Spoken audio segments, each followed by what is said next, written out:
সমগ্ৰ অসমবাসীৰ কাৰণে গুৰুত্বপূৰ্ণ খবৰ কিয়নো কাইলৈ গুৱাহাটীলৈ প্ৰধানমন্ত্ৰী নৰেন্দ্ৰ মোদী আহিব আৰু মই যিহেতু এই মুহূৰ্তত ফাঁচী বজাৰৰ যে ফেৰীঘাটত উপস্থিত আছোঁ আৰু জনাবলগীয়া খবৰটো হ'ল যে পৰীক্ষা পে চৰ্চা প্ৰধানমন্ত্ৰীৰ এটা জনপ্ৰিয় অনুষ্ঠান সেই পৰীক্ষা পে চৰ্চা অনুষ্ঠান প্ৰধানমন্ত্ৰী নৰেন্দ্ৰ মোদীয়ে ব্ৰহ্মপুত্ৰৰ বুকুত অনুষ্ঠিত কৰিব 21 তাৰিখে আৰু তাৰ কাৰণেই ইতিমধ্যে যি টাৰ্মিনেল আছিল ৰিভাৰ টাৰ্মিনেল কটকটীয়া নিৰাপত্তা বেষ্টনী গঢ়ি তোলা হৈছে SPGৰ যিসমূহ নিৰাপত্তাৰ ব্যৱস্থা সেই নিৰাপত্তা ব্যৱস্থাসমূহ এতিয়াৰ পৰাই সুদৃঢ় কৰি তোলা হৈছে আৰু যিসমূহ ৰবাৰ বোট আৰু লাইফ জেকেট সকলো ইয়াতে সুব্যৱস্থা কৰি তোলা হৈছে আৰু এয়া আমি ব্ৰহ্মপুত্ৰ ৰিভাৰ টাৰ্মিনেলৰ পৰিৱেশ 21 তাৰিখে প্ৰধানমন্ত্ৰীগৰাকীয়ে ইয়াতেই যি নৰেন্দ্ৰ মোদীৰ বহুল জনপ্ৰিয় অনুষ্ঠান পৰীক্ষা পে চৰ্চা কাৰ্যসূচী অনুষ্ঠিত কৰিব ইতিমধ্যেই সন্মুখত দেখিছে ৰাষ্ট্ৰীয় পতাকাযুক্ত চৰাইদেউ 2 জাহাজ চৰাইদেউ 2 সন্মুখত আছে ধুনীয়াকৈ ধুনীয়াকৈ সজাই পৰাই তোলা হৈছে কটকটীয়া নিৰাপত্তা বেষ্টনী গঢ়ি তোলা হৈছে সমগ্ৰ ৰিভাৰ টাৰ্মিনেলৰ আশে পাশে কোনো ধৰণৰ যাতে অসুবিধাৰ সন্মুখীন নহয় তাৰ কাৰণে সূক্ষ্ম দৃষ্টি নিবদ্ধ ৰাখিছে SPG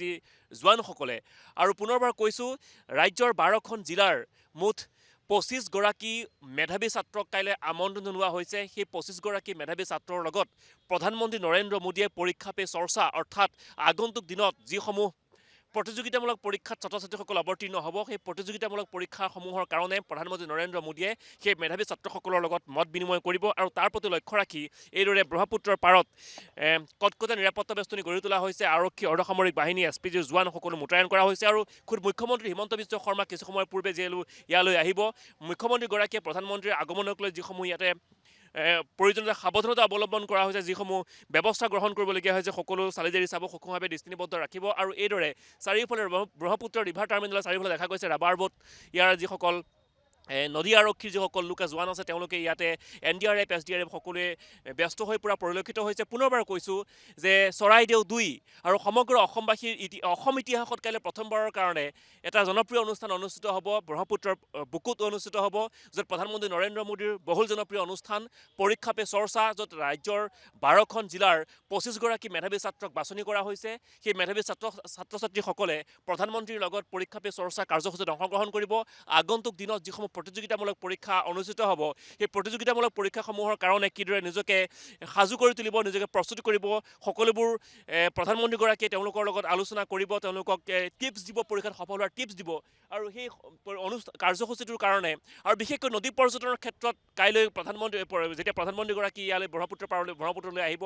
চৰাইদেউ 2 জৰিয়তে ব্ৰহ্মপুত্ৰত প্ৰদক্ষিণ কৰিব লগতে পৰীক্ষা পে চৰ্চা কাৰ্যসূচীত অংশগ্ৰহণ কৰিব গতিকে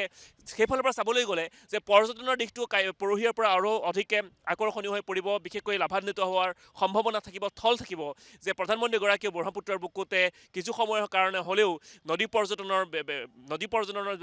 ব্যৱহাৰত যিসমূহ ফেৰী ব্যৱহাৰ কৰিছিল ফেৰীত উঠি তেওঁ পৰীক্ষা পে চৰ্চা কাৰ্যসূচীত অংশগ্ৰহণ কৰিছিল গতিকে নিশ্চিতভাৱে লক্ষণীয় হ'ব যে পৰীক্ষা পে চৰ্চা কাৰ্যসূচীৰ জৰিয়তে আগন্তুক দিনত এই নদী পৰিবহণ ব্যৱস্থাৰ লগতে নদী পৰ্যটন ক্ষেত্ৰতে আৰু অধিক লাভান্বিত হ'ব কিন্তু এই মুহূৰ্তত পুনৰ জনাইছোঁ যে যিসমূহ চাৰিওফালে দেখিছে এইসমূহ ৰাবাৰ বোট SDRF NDRF জোৱানসকলে ইতিমধ্যে চাৰিওফালে দেখিছে তেওঁলোকে পৰিভ্ৰমণ কৰি আছে চাৰিওফালে প্ৰদক্ষিণ কৰি আছে যাতে কোনো ধৰণৰ অসুবিধাৰ সন্মুখীন নহয় প্ৰধানমন্ত্ৰীগৰাকীৰ যিসমূহ ব্যৱস্থাৱলী তেওঁলোকে ইতিমধ্যে সম্পন্ন কৰিছে কাইলৈ যিহেতু প্ৰধানমন্ত্ৰীগৰাকী দুদিনীয়া কাৰ্যসূচীৰে অসমলৈ আহিব বহুকেইটা কাৰ্যসূচীত অংশগ্ৰহণ কৰিব আৰু বিশেষকৈ 21 তাৰিখৰ যিটো মূল কাৰ্যসূচী আছে অসমৰ ইতিহাসত প্ৰথমবাৰৰ কাৰণে এগৰাকী প্ৰধানমন্ত্ৰীয়ে ব্ৰহ্মপুত্ৰৰ বুকুতে পৰীক্ষা পে চৰ্চা কাৰ্যসূচীত অংশগ্ৰহণ কৰি 25গৰাকী বাচকবনীয়া মেধাৱী ছাত্ৰ ছাত্ৰীসকলৰ সৈতে মত বিনিময় কৰিব গতিকে সেই অনুষ্ঠানটোৰ লক্ষ্য ৰাখি কটকটীয়া নিৰাপত্তা বেষ্টনী গঢ়ি তোলা হৈছে SDRF NDRF আৰক্ষী অৰ্ধসামৰিক বাহিনী সকলো মোতায়েন হৈছে আৰু কিছু সময়ৰ পাছতে মুখ্যমন্ত্ৰীগৰাকীও ইয়াতে আহিব মুখ্যমন্ত্ৰীগৰাকীয়েও প্ৰস্তুতিৰ বুজ ল'ব গতিকে সেইফালৰ পৰা চাবলৈ গ'লে যে নদী পৰ্যটনে আৰু গুৱাহাটীৰ বিশেষকৈ নদী পৰ্যটন ক্ষেত্ৰটোৱে আৰু অধিকে গতি লাভ কৰিব বুলি সমগ্ৰ অসমবাসীয়ে পৰ্যটন উদ্যোগটোৱে বিশেষকৈ আশা প্ৰকাশ কৰিছে আৰু কাইলৈ 20 ডিচেম্বৰ যিহেতু কাইলৈ 20 ডিচেম্বৰত মুখ্যমন্ত্ৰীগৰাকী অসমলৈ আহিব গুৱাহাটীৰ লোকপ্ৰিয় গোপীনাথ বৰদলৈৰ প্ৰতিমূৰ্তি উন্মোচন কৰিব আন্তৰ্জাতিক বিমানবন্দৰৰ নতুন টাৰ্মিনেল উন্মোচন কৰিব ৰাজহুৱা সভা সম্বোধন কৰিব ৰাজ্যিক বিজেপি কাৰ্যালয়লৈ প্ৰথমবাৰৰ কাৰণে প্ৰধানমন্ত্ৰী নৰেন্দ্ৰ মোদী আহিব আৰু 21 ডিচেম্বৰৰ কাৰ্যসূচীটো 25গৰাকী মেধাৱী ছাত্ৰ ছাত্ৰীৰ সৈতে যিহেতু পৰীক্ষা পে চৰ্চা কাৰ্যসূচীত অংশগ্ৰহণ কৰিব শ্বহীদ স্মাৰকত উপস্থিত হৈ প্ৰথমগৰাকী শ্বহীদ খৰ্গেশ্বৰ তালুকদাৰৰ প্ৰতিমূৰ্তিত মাল্যাৰ্পণ ৰোপণ কৰিব আৰু নামৰূপৰ নতুন সাৰ কাৰখানাৰ ভূমিপূজন কাৰ্যসূচীত অংশগ্ৰহণ কৰিব। গতিকে এনেসমূহ দীঘলীয়া কাৰ্যসূচীলৈ প্ৰধানমন্ত্ৰীগৰাকী উপস্থিত হৈছে আৰু যিহেতু মই ৰিভাৰ টাৰ্মিনেলত উপস্থিত আছোঁ আৰু ৰিভাৰ টাৰ্মিনেলত কিছু সময়